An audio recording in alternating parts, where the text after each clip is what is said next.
오늘 우리가 함께 상고할 말씀의 제목은 재물을 많게 하는 쉬운 방법입니다.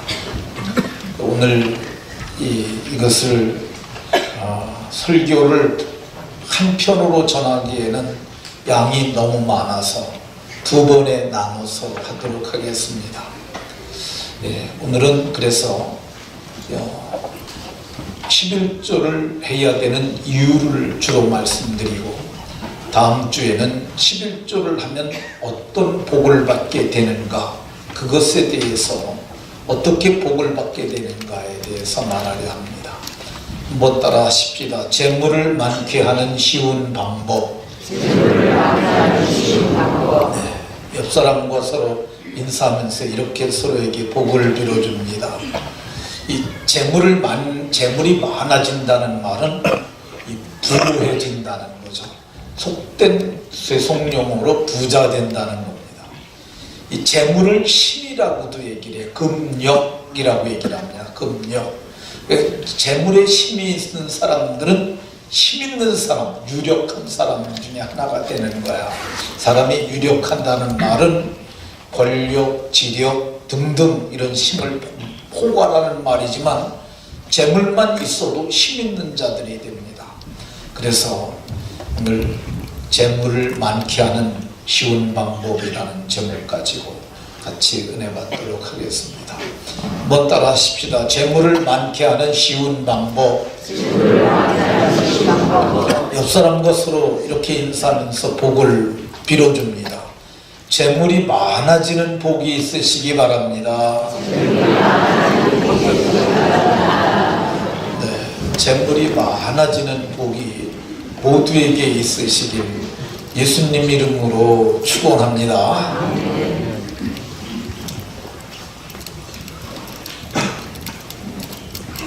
하나님은 복 주시는 분이십니다.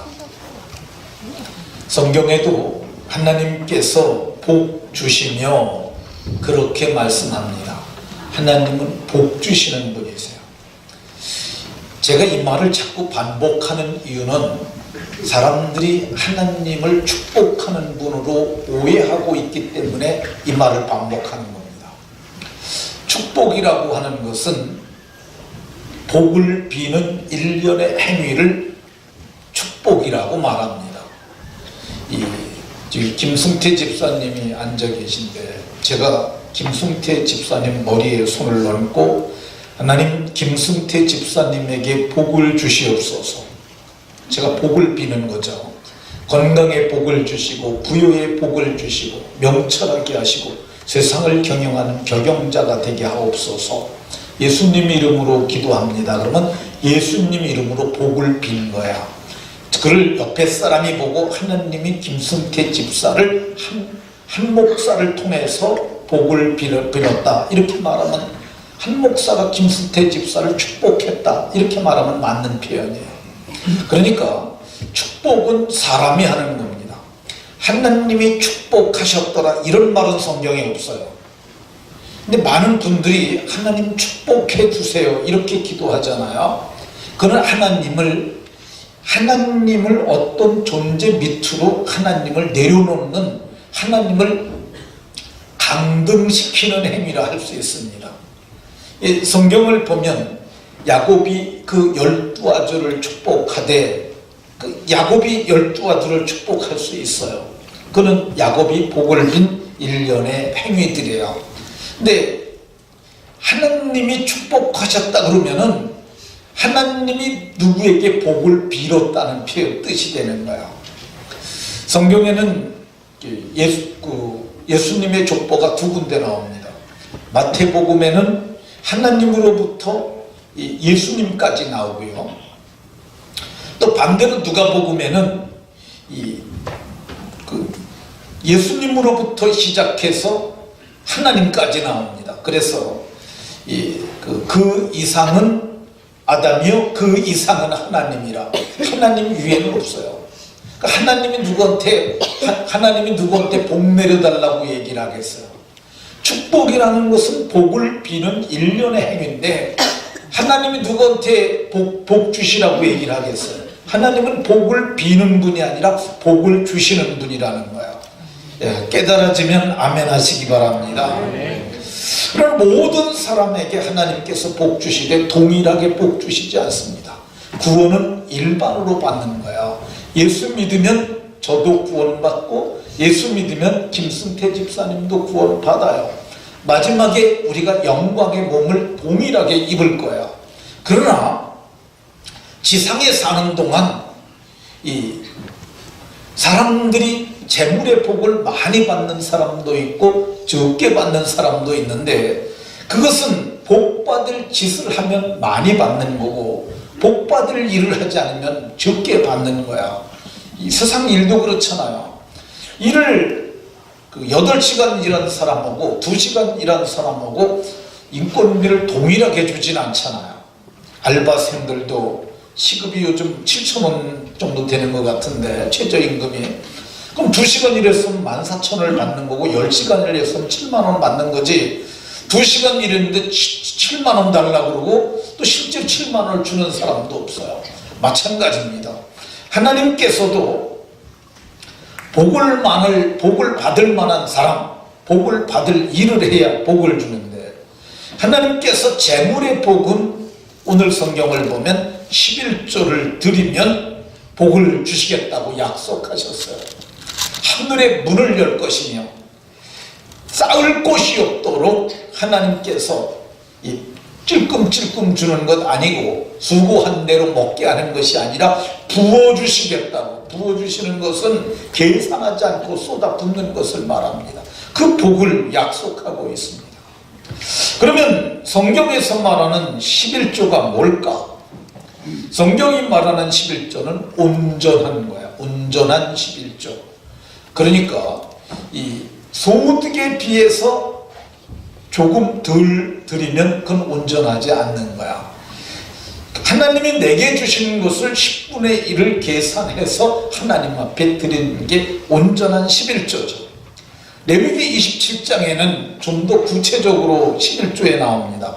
그 땅의 10분의 1을 드려라. 그 10분의 1은 여호와의 것이니 땅도 10분의 1은 여호와의 것이고, 하나님께서 가나안 땅을 다 주셨는데 그 땅의 10분의 1 그건 내 거라고 말씀하세요. 그 10분의 1은 여호와의 것인데 소산, 나무의 열매도 여호와의 것이고 그것은 여호와께 드려지는 선물이라고 이렇게 말합니다.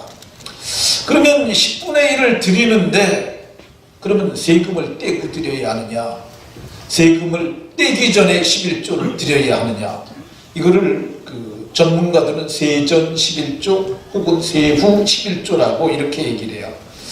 저희 노회에 세무사가 한 분 계세요. 하늘교회 장로님인데, 한주중이라는 장로님인데, 그분이 이런 얘기를 해요. 소득이 있는 곳에 세금이 있다. 마찬가지로 소득이 있으면 11조를 드려야 한다. 근데 그분은 세금도 소득에서 내는 거니까 11조도 소득에서 내는데, 그러니까 세전 11조가 원칙적으로는 맞는데 세전 11조를 띄고 나면은 세금 띄고 나면은 11조가 안 남을 수도 있다고 그래요. 그래서 그분은 말하기를 마음대로 하라 이렇게 말하고 그 개인의 믿음대로 하라 이렇게 말하는 것을 들은 적이 있습니다. 성경은 인건비 떼고 그렇게 11조 하라고 그러지 않고, 거름값 떼고 하라고 하지 않고 땅의 소산의 10분의 1을 하나님께 드리라고 이렇게 말하는 것을 볼 수가 있습니다. 어떤 사람들은 소득의 11조를 드리는데 이거를 꼭 하나님께 드려야 하는데 교회에다 드려야 되느냐, 이거를 선교비로 내가 쓰면 안 되겠느냐, 그리고 이걸 가지고 내가 굳이 하는 데 쓰면 안 되겠느냐 이렇게 말하고 또 그렇게 하는 사람들이 있어요. 그래서 그거 가지고 밥도 사주고 구제도 하고 자기 생색 다 내고 다니는 사람들이 있습니다. 근데 그게 우리에게 유혹이 될 수 있어요. 그렇게 해도 되지 않을까? 그러면 내가 마음대로 생색내고 살 수 있잖아요. 근데 성경은 뭐라 그러냐면 그건 니네들 것이 아니라고 얘기를 해요. 너희들 마음대로 하지 마라. 그건 성물이라고 얘기해. 거룩하게 구별된 물질이고 그거는 여호와의 것이라고 이렇게 말합니다. 내 것이라고 이렇게 말합니다. 그러니까 하나님의 것을 가지고 자기 마음대로 그렇게 하는 것은 옳지 않다 이렇게 판단할 수 있습니다. 어떤 사람들은 그러면 11조를 가지고 교양교회에다 11조 하면 안 되겠느냐 이렇게 말하는 사람들이 있어요. 그리고 시골교회 실제 목회하는 사람들이 그런 게 유혹이 될 수 있습니다. 장로님 아들이 서울에 있는 큰 교회에 다니는데 큰 교회는 교회 수입도 많은데 꼭 거기다 해야 되겠습니까? 우리 시골교회로 11조를 좀 하라 그러십시오. 실제로 그렇게 말하는 목사들도 있어요. 근데 그게 유혹이 될 수 있어요. 실제로 제가 시골에서 목회할 적에 그런 유혹이 좀 됐습니다. 제가 시골에서 목회했던 교회는 미자립 교회였는데 재정적으로 스스로 해결하지 못해서 보조를 받았던 교회예요. 근데 제가 가서 목회하면서 사람이 늘어나니까 교회가 재정적 자립을 했어요. 자립을 했지만 뭐 큰 일을 못해요. 그러니까 늘 마음에 아쉬움이 있죠. 근데 그때 제게 어느 날 생각이 들었어요. 저희 본가 쪽은 예수 믿는 사람이 제가 제일 친히 믿었기 때문에 저희 쪽은 뭐 별로 이렇게 변변하지가 못했는데 저희 처가 쪽은 어려서부터 저희 집사람이 어려서부터 교회를 다녔고 예수를 믿었고 온전한 11조들을 했어요. 근데 저희 장모님이 그 의외로 수입이 많으셨어요. 장모님이 시골에 계신데도 참 그분이 이렇게 지혜롭게 해서 수입 많죠. 그리고 저희 큰 처남이 그 큰 기업에 근무를 해서 그래도 1년 연봉이 뭐 6, 7천만 원 되니까 수입이 꽤 되잖아요. 11조 그 친구가 좀 보내주고. 그리고 우리 둘째 작은 처남은 억대 연봉을 받는 친구니까 그 친구가 좀 11조 보내주고. 그리고 우리 막내 처제가 있는데 그 처제도 교육공무원이니까 소득이 좀 있잖아요. 그래서 제 생각에 그랬어요. 야, 저 사람들이 11조를 우리 교회만 보내줘도 우리 교회가 넉넉하겠다. 시골교회인데. 근데 제가 여기까지 말하고 싶은 마음이 있었지만 한 번도 입을 열지 않았고 그쪽에서 한 번도 우리 교회에 11조 보내오지 않았어요. 근데 제가 거기서 목회하는데 좀 어렵긴 했지만 은혜 가운데 목회를 했어요. 우리 교회 어떤 성도님도 제게 그런 말을 했어요. 목사님, 우리 남편의 형님이 목회를 하시는데 이 외국인 선교를 하니까 외국인 목회를 하니까 그 사람들이 뭐 헌금을 하겠습니까? 그러니까 어렵습니다. 내가 거기다 11조를 하면 안 되겠습니까? 근데 제가 얘기를 들어보니까 실상이 그렇죠. 그분이 한국인 목회를 한다면은 한국인들은 수입이 좀 되고 그리고 믿음으로 쓰면은 11조 하니까 교회가 자립이 되는데 외국인들 모아다 놓고 하니까 외국인들 밥 사줘야 되고 뭐 늘 들어가는 것만 있지 나오는 게 없는 거야. 그러니까 제가 그렇게 얘기를 했습니다. 거기다 그래도 하지 마라. 11조는 우리 교회다 하고 그 목사님 연락처를 우리에게 주면 우리가 그 교회를 지원을 하겠다. 그래서 그 교회를 지금도 우리가 매달 20만 원씩 그 교회를 지원을 해요. 저는 그게 맞는 거지 성도가 내가 그쪽에다 11조 하는 건 그건 맞지 않다고 생각이 듭니다. 어떤 분들은 11조를 율법 시대에 있었던 거다. 이 율법 시대에 있었던 거니까 그걸 복음 시대에 무슨 11조를 하느냐 이렇게 말하는 사람들이 있어요. 근데 이것은 성경에 대한 무식해서 그런 말을 하는 겁니다. 이런 말이 어디에 나오느냐 하면요, 어디에 많이 있느냐 하면 인터넷에 많이 유포돼요. 근데 여러분들 인터넷에서 답을 찾으려고 그러면 안 됩니다. 인터넷은 그게 정보의 바다이기도 하지만 쓰레기의 바다이기도 해요. 거기에는 좋은 것도 있지만 나쁜 것도 있어요. 변별할 능력이 없는 사람들이 인터넷에서 무조건 다 받아들이게 되면 그건 자기를 망하게 되는 것일 수도 있어요.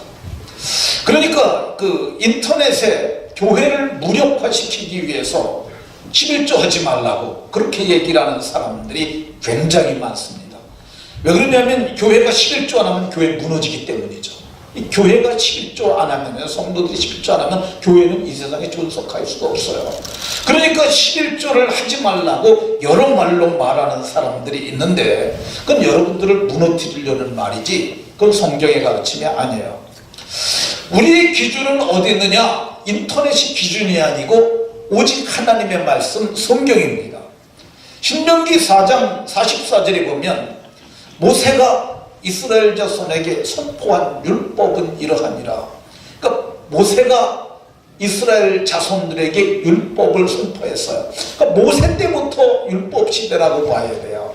그러니까 모세가 율법을 선포했으니까 신약의 교훈도 다르지 않습니다. 율법은 모세로 말미암아 주어진 것이요. 그러니까 모세 이전에 11조를 했다면 이건 율법에 속한 게 아니에요. 성경에 보면 그 11조에 관한 것이 모세 이전에도 몇 군데 나오는데 그 중에 하나 야곱이 나를 이제 외삼촌 라반의 집에서 편안히 돌아오게 하시면 내가 11조를 드리겠다고 서원을 합니다. 그리고 실제로 11조를 드린 기록은 믿음의 조상이라고 하는 아브라함이 11조를 드립니다. 아브라함이 그돌라오멜이라고 하는 연합군대와 집에서 길르고 연습한 318명과 전쟁을 치릅니다. 불가능한 전쟁이죠. 5개국 연합군하고 아무리 부족국가랄지라도 아브라함은 집에서 길르고 연습한 자 318명의 목동 들이고 전쟁을 치렀는데 결과는 누가 이겼냐면 아브라함이 이겼습니다. 그래서 자기의 잃어버린 조카 롯과 롯의 가족들 그리고 뺏겼던 모든 물건을 다 가지고 들어옵니다.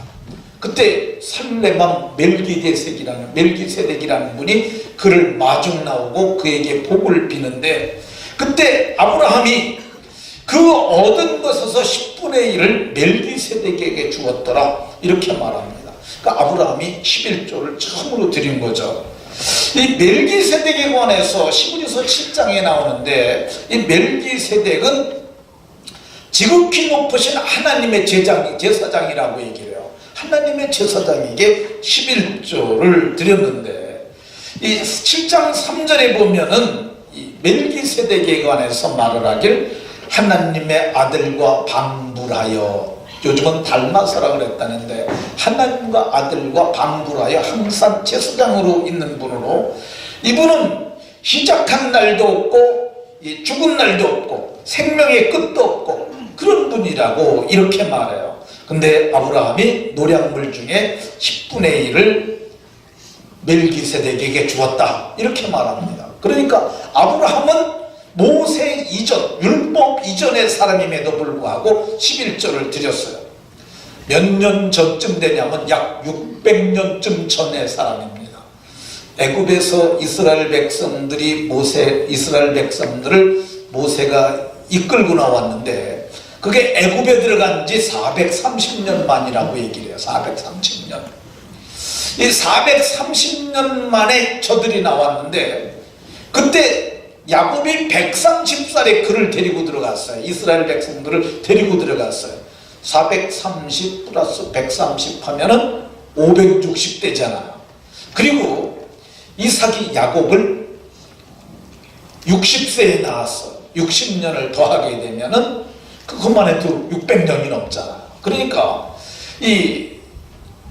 그 11조는 율법 시대가 아니라 율법 이전에 있기 때문에, 그러니까 율법이니까 하지 말아라, 이 말은 아주 틀린 말입니다. 여러분들은 거기에 속지 마시기 바랍니다. 어떤 사람들은 이것은 구약의 가르침이다, 구약 시대가 11조 했지 신약 시대 누가 11조를 하냐, 예수님이 어디 11조 하라고 그랬느냐, 이렇게 말하는 사람들이 있어요. 이것도 무식해서 하는 소리입니다. 성경에 예수님이 11조 하라고 그랬어요. 어디 11조라고 그랬느냐, 마태복음 23장 23절을 보면 예수님께서 바리새인들과 서기관들을 책망하십니다. 너네들이 박하와 회양과 근체의 11조는 들이되, 이 박하와 회양과 근체는 뭐냐면요, 울타리 밑에 심은 향신료, 고춧가루, 배추, 그리고 이 향유 이런 향품들 이걸 가지고도 11조를 철저하게 떼면서 더 중요한 바 정의와 긍휼과 믿음은 버렸다고 말씀하셨어요. 근데 예수님이 뭐라고 그래요? 이것도 행하고 저것도 해라고 그랬어요. 이것이 뭐예요? 이것이 박하와 회양과 근처의 11조를 드렸던 그것도 하고 저것은 뭐예요? 정의와 긍휼과 믿음도 버리지 말라. 그것도 하라고 그런 거예요. 그러니까 예수님이 이거 하라고 그랬어요. 11조 하라고 그랬어요. 그러니까 이게 구약의 교훈이다 이렇게 말하는 것은 여러분들이 속고 있는 거예요. 그건 사탄의 가르침이지 하나님의 가르침이 아니고 그건 예수님의 가르침도 아닙니다. 예수님도 11조를 하라고 했으니까 11조를 하는 것이 맞는 줄로 깨달으시기 바랍니다. 아멘을 좀 크게 하셔야 이게 그 말씀이 내게 의지가 되고 그것이 내게 믿음이 돼서 그게 내가 행할 담력을 얻어요. 자, 여러분들 모두가 깨달으셔서 온전한 11조를 함으로 복을 많이 받으시길 예수님 이름으로 축원합니다. 네. 그럼 왜 11조를 해야 될까? 11조 해야 되는 이유 첫 번째가 이게 규례라고 얘기해. 규례. 이 규례라는 말이 오늘 본문 7절에 나오는데 너희가 나의 규례를 떠나서 지키지 않았다. 그런데 규례가 이게 법이에요. 법. 오크라는 시골이 단어는 의무를 말하기도 해요. 그러니까 하나님의 백성이라면 반드시 해야 하는 것이 있는데 그게 11조고 그게 의무라는 거예요. 우리나라도 국민에게 4가지 의무를 주어줬어요. 그게 국방의 의무, 교육의 의무, 납세의 의무, 근로의 의무. 이게 우리에게 주어진 거죠. 근데 징병감사 받았는데 갑종 1급 받았어요. 입병 날짜가 나왔어요. 언제까지 입대하라. 그 명령이죠. 국가가 내린 명령이죠. 안 가면 어떻게 되는지 아십니까? 안 가면 어떻게 될 것 같아요? 잡으러 와요. 잡아가지고 영장 보내요. 너 왜 국방의 의무 안 하냐? 자, 우리 김승태 집사님이 땅을 팔았어요. 땅을 팔았는데 세무서에 물어보니까 세금 2천만 원 내야 된대요. 그래서 뭘 아깝게 2천만 원을 안 내고 버텼어요. 어떻게 될까요? 안 들어와요. 세무서에서. 또 의무 왜 안 지켰냐? 4대 의무 플러스 6대 의무를 말하기도 하는데 6대 의무는 어떤 거냐면요, 그 재산권 행사의 의무, 환경 보존의 의무 그런 것도 있습니다. 근데 마찬가지로 성경이 오늘 우리에게 이건 오크, 이거 규례고 이건 법이라는 거야. 내 백성은 이걸 하라고 이렇게 말합니다. 그러니까 11조는 우리에게 의무니까 너네들이 구원을 받았고 하나님의 나라를 이루려면 이거 해야 되니까 이거를 하라고 성경이 그렇게 말씀하고 있어요. 왜 11조를 해야 하느냐? 이 11조는 날 위하여 십자가에 못 박혀 죽으신 구속의 은혜에 감사하는 이 감사하는 신앙인데 내가 이제는 하나님만 섬기겠다고 결심한 사람들의 행위이기 때문에 그렇습니다. 창세기 3장에 보게 되면 이 사람이 시험에 들고 범죄하는 사건이 나옵니다. 그게 먹는 거예요. 먹는 거. 이 하나님이 나무의 열매는 따먹지 마라. 먹으면 정령 죽으리라 이렇게 말했는데 그 여자가 나무를 보니까 먹음직도 하고 또 그걸 자꾸 쳐다보다가 결국은 따먹고 그리고 남편에게도 주니까 그게 먹은지라 먹는 거죠. 먹는 거. 빵의 시험에 떡의 시험, 물질의 시험이죠. 근데 이걸 이기지 못하고 범죄함으로 말미암아 한 사람으로 말미암아 죄가 들어왔고 죄로 말미암아 사망이 와서 저와 여러분들이 모두 질병과 고통 가운데 살 수밖에 없었던 거예요. 근데 하나님께서 저들을 살리시려고 한 분을 보내셨는데 이분을 둘째 아담이라고 얘기를 하고 살리는 아담이라고 그러기도 합니다. 이분이 누구예요? 예수님이죠. 예수님도 똑같은 시험을 받았어요.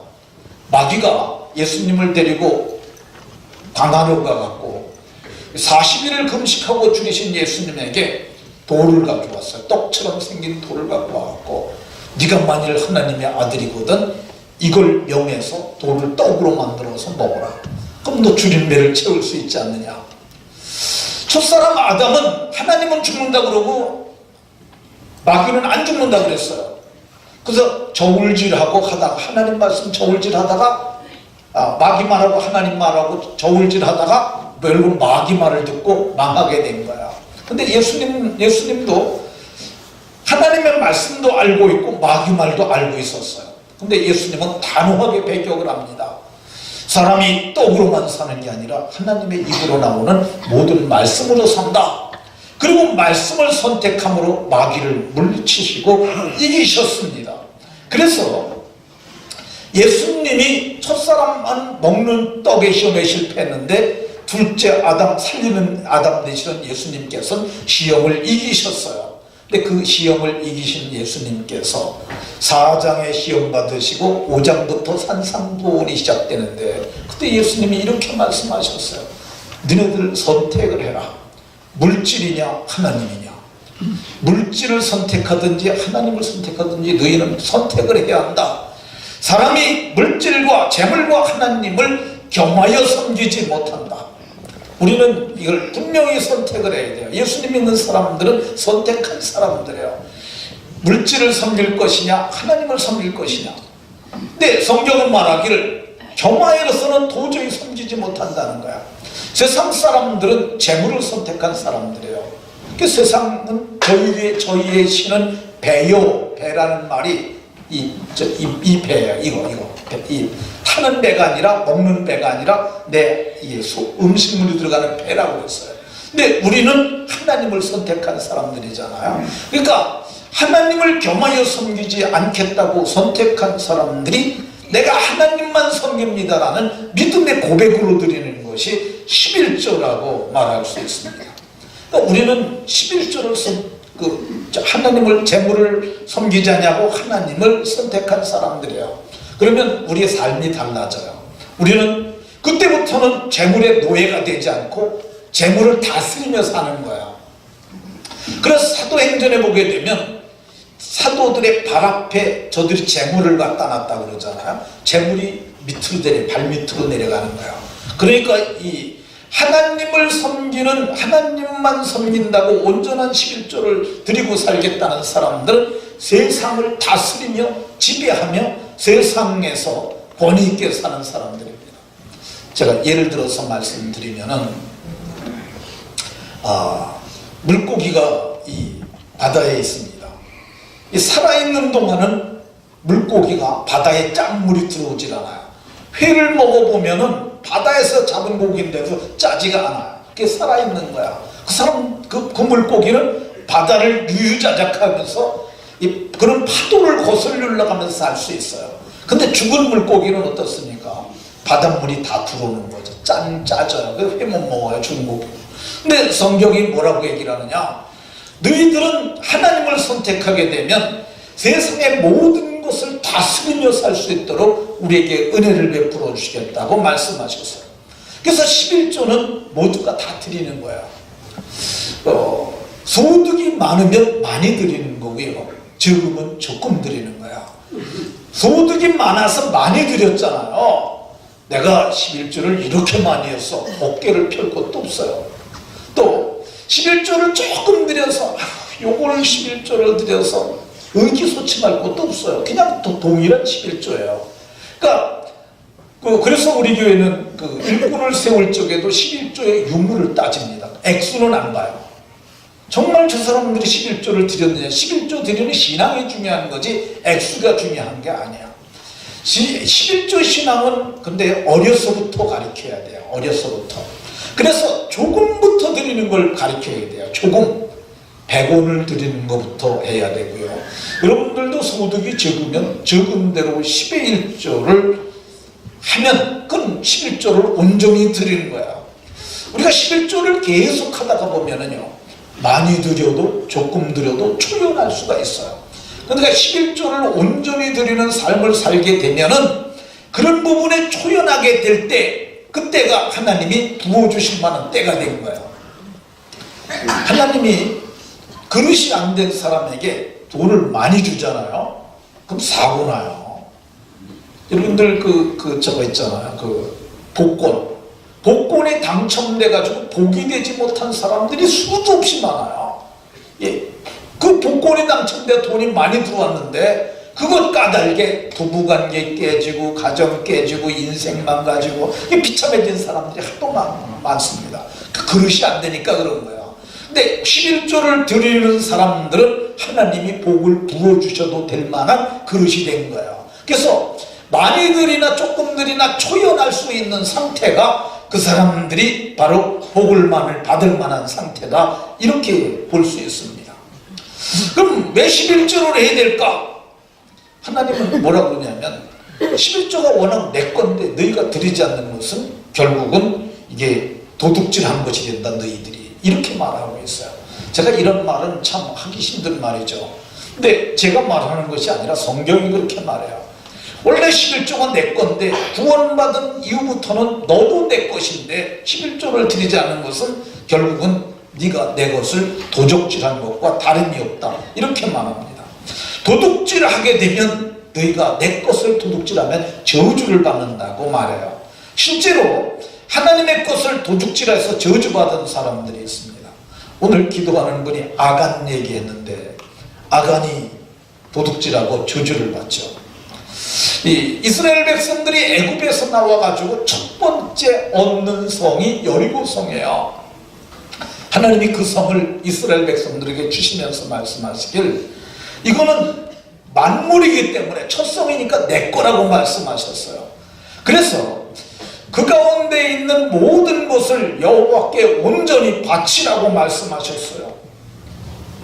그리고 6장 18절에 하나님께서 말씀하시기를 너희는 그 바친 물건에 대해서 손대지 말고 여호와의 곳간에 온전히 드리라고 말씀하셨어요. 그거 왜 그러냐면 만물이니까 내 거라는 것이죠. 근데 이 성경을 보면 이 출애굽기 34장 26절에 토지 소산의 처음 것은 만물이니까 여호와께 드리라고 그랬는데, 그래서 그들은 금은 동철 그런 기구들은 여호와의 집에 곳간에 두었는데 한 사람 아간만 그 여호와의 곳간에 두지 않고 그걸 자기 집으로 가져갔어요. 바벨론산 옷 한 벌, 외투 한 벌, 아주 비싼 좋은 거였던 것 같아요. 그리고 그가 은 200세겔 그리고 금 50세겔 그걸 가지고 자기 집 가져와 가지고 땅을 파고 그걸 묻어뒀어요. 하나님께서 그걸 아셨어요. 그래가지고 하나님이 두 번째 성을 아이성을 공격할 때 36명의 장정들이 저들에 의해서 죽임당하도록 허락을 해요. 방임을 해버리셨어요. 더 큰 여리고성은 한 명도 안 죽고 얻었는데 36명의 장정이 죽으니까 그들이 옷을 찢으면서 그 땅에 앉아서 울면서 부르짖었어요. 어떻게 이런 일이 일어날 수 있습니까? 그랬더니 하나님이 말씀하셨어요. 내 것을 도둑질한 놈이 있어서 너희들이 이런 저주를 받게 됐다고 얘기를 했어요. 그래서 12지파를 놓고 저비를 뽑습니다. 유다지파가 뽑혔어요. 그 다음에 두 번째 유다의 가족들을 다 오라고 그래갖고 유다 족속을 뽑았더니 삽디 족속을 뽑혔고, 삽디 족속을 뽑았더니 이제 그 아간이 뽑혔다고 성경이 얘기해요. 이게 아간을 뽑아놓고 여호수아가 말합니다. 내 아들아, 네가 어찌하여 무슨 일을 어떻게 했는지 내게 말하라. 그가 벌벌 떨면서 말하기를 내가 여리고성을 공략할 때 그걸 보고 너무너무 탐이 나서 가지고 와서 내가 내 집 땅을 파고 그 밑에다가 묻어두었다고 이렇게 얘기를 했어요. 그래서 여호수아가 이스라엘 백성들에게 얘기를 합니다. 아간과 그에게 속한 것을 다 끌고 가서 아골 골짜기로 가서 던지고 돌로 저들을 죽이고 돌 무덤을 쌓으라고 해서 그가 유명한 아골 골짜기로 변했던 것을 볼 수가 있습니다. 그러니까 이거 하나님의 것을 도적질하면은 11조를 안 드리면 그게 내게 유익이 될 것 같지만 오히려 내게 손해가 된다고 말해요. 그러니까 11조를 하라고 이렇게 일하고 있습니다. 왜 11조를 해야 될까? 그거 해야만 하나님의 교회가 유지되기 때문에 그렇습니다. 10절에 보면은 오늘 본문 10절에 나의 집에 양식이 있게 하고 11조를 해야 그게 하나님의 교회의 재정이 된다는 거야. 그게 하나님의 집의 양식이에요. 그러니까 이것을 하지 않으면 그 하나님의 교회에 일하는 일꾼들이 먹고 살 게 없어요. 이스라엘 백성들이 가나안 땅에 들어가게 됩니다. 근데 하나님께서 온전한 11조를 드리라고 그러셨어요. 그리고 땅을 나눠주는데 각 지파마다 다 땅을 줬는데 레위 지파는 땅을 안 줬어요. 왜 그러냐면 너희는 성전이 기업이라, 성전에서 나는 걸 먹어야 된다. 11조와 성물을 너희들의 것이다 라고 말씀하셨어요. 그래서 성전을 뺑 눌러서 레위 지파는 살았어요. 근데 처음에는 11조를 드려서 저들이 성전에서 성전 제사를 드리며 살았는데 100년이 지나고 200년이 지나고 300년이 지나니까 11조를 점점점 안 하니까 성전 창고가 빈 거야. 이게 성경을 보게 되면 사사기 17장 9절에 여기 그 한 사람이 나오는데 이 사람이 레위인이에요. 성전을 기업으로 받은 사람인데 미가가 묻습니다. 너 어디 가냐 그랬더니 나는 베들레헴의 레위인으로 거류할 곳을 찾으러 가노라. 지금 내가 먹고 살 형편이 안 되니까 여기서 성전에서는 나는 게 없으니까 딴 데로 내가 이제 땅 찾아가지고 좋은 땅에 가서 집 짓고 그쪽으로 살라고 이사 가려고 그런다고 했어요. 왜 그러냐? 성전 제사가 무너졌기 때문에 그렇습니다. 결국은 이스라엘의 제사 제도가 붕괴되니까 이스라엘의 중심이 무너지게 되고 결국 이스라엘이 비참해졌던 것을 볼 수가 있습니다. 우리 교회는 교육자가 몇 명이 있습니다. 저는 뭐 담임 목사니까 저는 사례비 안 줘도 버팁니다. 제가 아마 죽는 날까지, 제가 정년될 때까지 안 줘도 저는 여기서 목회할 거예요. 뭐 제가 어떻게든지 그거 저는 할 것 같은 생각이 듭니다. 제가 19예배 때 임 목사한테 물어봤어요. 한 6개월 정도 사례금 안 줘도 버티겠느냐 그랬더니 말을 안 해요. 6개월 동안 월급 안 줘보세요. 뭐 먹고 살아요, 그 친구가. 결국은 사모님이 파출부를 가든지 뭐 하든지 해야 되잖아요. 그러니까 결국은 레위 사람들이 성전에서 일을 해야 되는데 11조와 헌물이 없으니까 먹고 살 게 없는 거예요. 그러니까 그들이 딱 거류할 곳을 찾아서 방황하게 되고 결국은 이스라엘의 제사 제도가 붕괴되고 이스라엘이 망하게 됐던 것을 볼 수가 있습니다. 그러니까 오늘 우리가 11조를 드려야 되는 이유를 제가 말씀을 드렸어요. 근데 하나님은 말씀하세요. 이거 하면 내가 너희들에게 복을 주시겠다고 말씀하세요. 내가 너희 믿음을 본다는 거야. 이걸 보시고 하늘의 문을 여시고 부어주시겠다고 약속하세요. 이거는 제가 약속하는 거 아닙니다. 하늘의 문을 열고 너에게 복을 쌓을 것이 없도록 붓지 아니하나 봐라. 악착같이 보로서 잘 살게 하겠다는 거 아니에요. 너네들이 부지런함으로 잘 살게 하겠다는 거 아니에요. 하나님이 문을 열고 부어주시겠다는 거예요. 여러분들 그 하나님이 문을 열고 부어주시는 걸 경험해보고 싶지 않으세요? 그가 악착같이 새벽부터 출근해갖고 그냥 추위에 떨면서 악착같이 벌어서 살길 원하십니까? 아니면은 온전한 11조, 이 11조 다음 주간에 말할 건데요. 내 거라고 생각하니까 어려운 거예요. 그게 생각을 바꾸면 돼요. 이건 원래 하나님의 것이라고 그러면은 이게 너무 쉬운 거예요. 그러게 되면 부어주시겠다고 얘기를 하잖아요. 붓는 거는 이게 찔끔찔끔 주는 게 아니에요. 상상을 초월하게. 그래서 온전한 11조를 들여서 놀랍도록 복을 받도록 하나님께서 은혜를 베풀어 주시겠다고 말씀하는 거예요. 이 복을 저도 그리고 여러분들도 다 체험해서 당대도 유력하게 살고 다음 세대도 유력하게 사는 복이 모두에게 있으시길 예수님 이름으로 축원합니다. 기도합니다.